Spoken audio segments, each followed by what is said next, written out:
एक बार की बात है, गौतम बुद्ध अपने शिष्यों को जिंदगी से जुड़ी अच्छी बुरी चीजों का ज्ञान दे रहे थे। सभी शिष्य उनकी बातों को बहुत ध्यान से सुन रहे थे।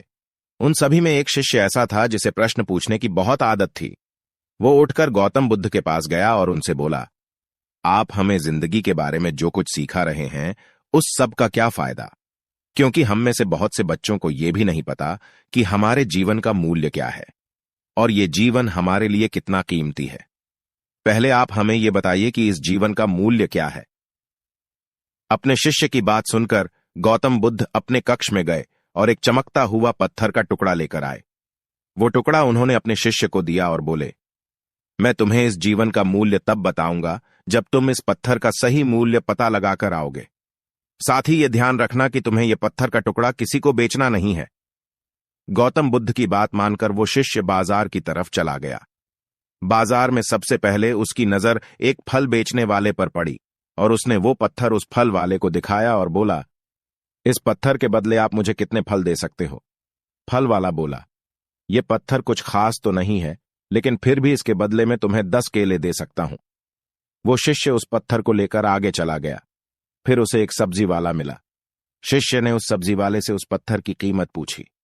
सब्जी वाले ने उस पत्थर को ध्यान से देखा और बोला, इस पत्थर की कीमत के बदले में तुम्हें ज्यादा से ज्यादा एक बोरी भरकर सब्जियां दे सकता हूं। इसके बाद वो शिष्य उस पत्थर को लेकर एक सोने के व्यापारी के पास गया। उस पत्थर की टुकड़े की चमक देखते ही उस सुनार ने उसकी कीमत 100 सोने के सिक्के लगाई।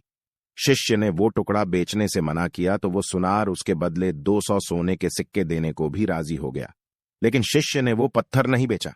इसके बाद वो शिष्य एक हीरों के व्यापारी के पास गया और उनके सामने उसने वो पत्थर के टुकड़े को रख दिया।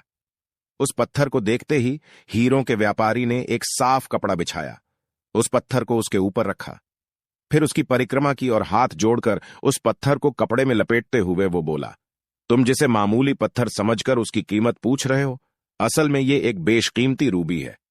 ऐसा रूबी हर किसी को नहीं मिलता। मैं अगर अपना सब कुछ बेच भी दूं तो भी इसकी कीमत नहीं चुका सकता। उस व्यापारी की बातें सुनकर वो शिष्य हैरान हो गया। वो दौड़ा दौड़ा सीधा बुद्ध के पास आया और उन्हें उसने जो कुछ भी बाजार में हुआ वो सब बताया। उसकी अचरज भरी बातें सुनकर गौतम बुद्ध बोले, तुम्हारे सवाल का जवाब इस रूबी की कीमत में ही छिपा हुआ है। हमारा जीवन भी एक रूबी है, रूबी की तरह यह भी बेशकीमती है, लेकिन हम इस बात को हमेशा नजरअंदाज करते हैं और अपने जीवन का मूल्य नहीं समझते।